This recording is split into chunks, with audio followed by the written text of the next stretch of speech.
Well, I'm actually, I'm very into yoga.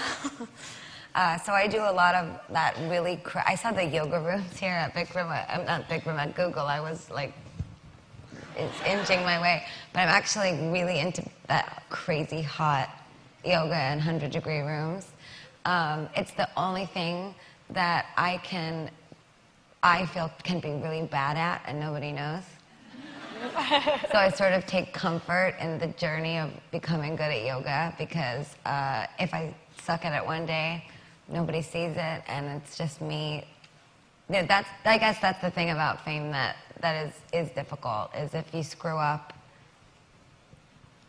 Google is there. So I love yoga. I love cooking. I'm a really good cook, actually, which some of you may not know about me. I love spending time with my mom. I love getting really drunk with my friends at the same bars that we used to go to and listening to AC/DC records. And what else? What do I wear? I mean, to tell you the truth, it's very funny because my father quite often is like, can't you just put on this? But have you been to any of my shows out of curiosity? No, not yet. You haven't yet? Well, I would say anyone that's seen me live would tell you that whether I'm dressed like this or I'm wearing a t-shirt, I look the same.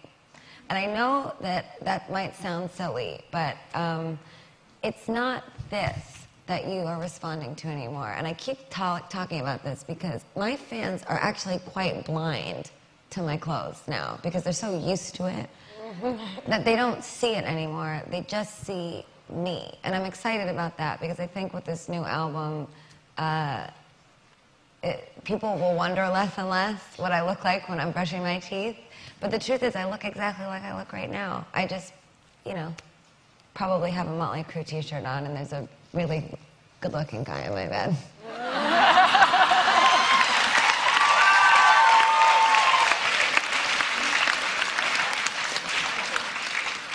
Well, thank you. I think my manager just ducked out of the room. Well, anytime you want to come cooking or, hanging out with my mom and your mom, you're more than welcome to. Well, you asked for a hug, so do you want to come up in here and get one? Let me just fall down my strap. It's the best day ever. Picture too? Yeah.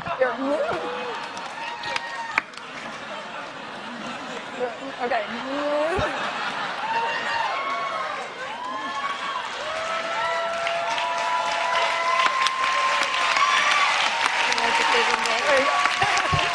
Thank you so much. You're so good. Nice to meet you. See you later. You're so cute.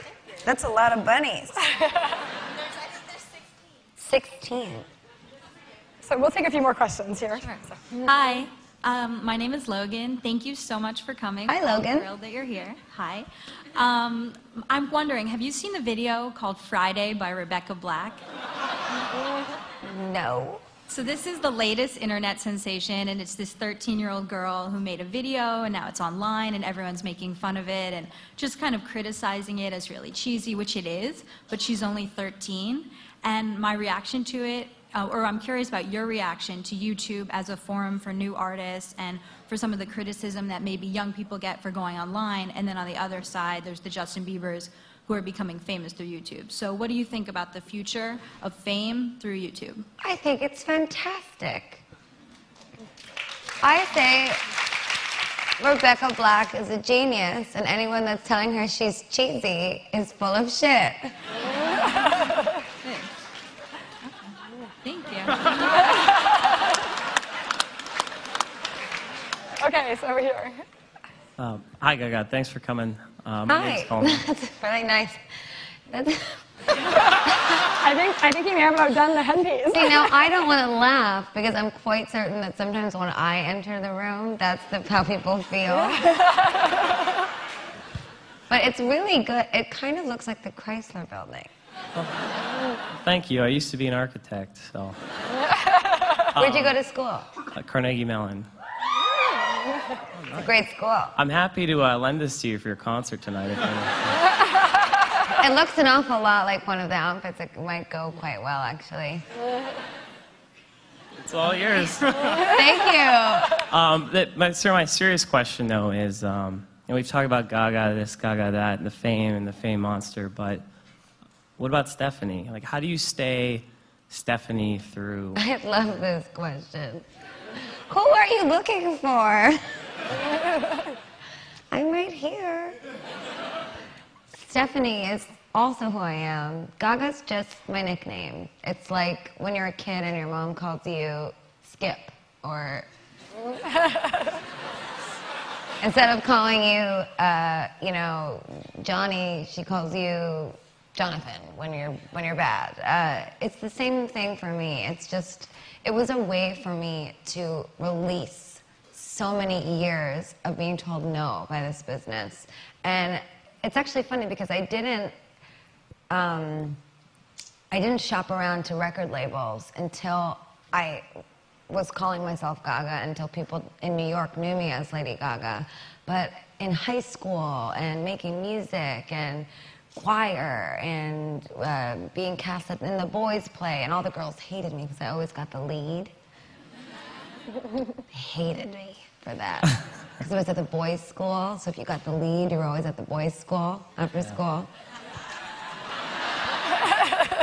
So I guess what I'm trying to say is I really make absolutely no separation between Stephanie and Gaga. It is the absolute same person. It was a way for me in my life, and it's a gift I wish I could give to anyone, is if you went through hard times when you were a kid, or when you were in college, or maybe you had a job that really, they fired you and you were poor for 2 years and then you got a new, I wish I could give that gift to anyone, of being able to say, I rebuke all of that negativity and I am now a new person and I'm going to be the queen I know that I can be. And that's really all that it is.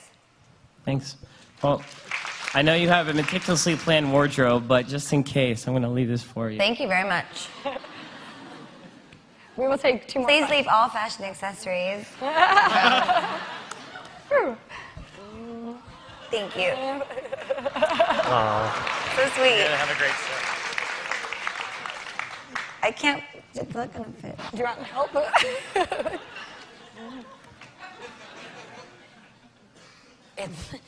It's not balancing very well. Okay, we'll do 2 more questions. Okay. Thank you very much for coming. Hi. So much of your music is, as you kind of labeled it, the avant-garde techno rock, and kind of lends itself towards this really epic sound. And then you take those songs and you make these amazing acoustic versions that are just this polar opposite in terms of the musicality. And I was just wondering if you talk about the process of building those 2 songs out of the same lyrics, same notes, same chords, and is there one that you prefer, like performing? Well, I guess what I would say is a lot of times in my songwriting process, I will begin at the piano. So I will actually write one of the songs on the album that is truly one of my favorites. It's called The Edge of Glory. And it's kind of a sad story, sorry to be a downer, but my grandpa died about 5 months ago, and my dad and I were going to say goodbye to him at the hospice, and I got out a big thing of agave tequila, and my dad sat next to me at the piano, and we just started doing shots back and forth. And I wrote The Edge of Glory on the piano, and my dad and I cried, and the song's about your last moment on earth, the moment of truth. The edge of glory is that moment right before you leave the earth. So that song can be played on the piano, but it's actually set to this giant, huge techno rock, Springsteen-esque dance beat. I actually had Clarence Clemens from the E Street Band come in and play saxophone on it. It's fucking beautiful.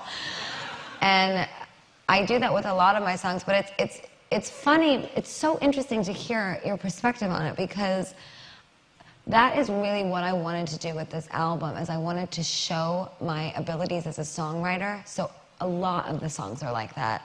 There's really no song on the album that can't be played at a piano acoustically. It's all about the songwriting. It's all about my abilities as a writer.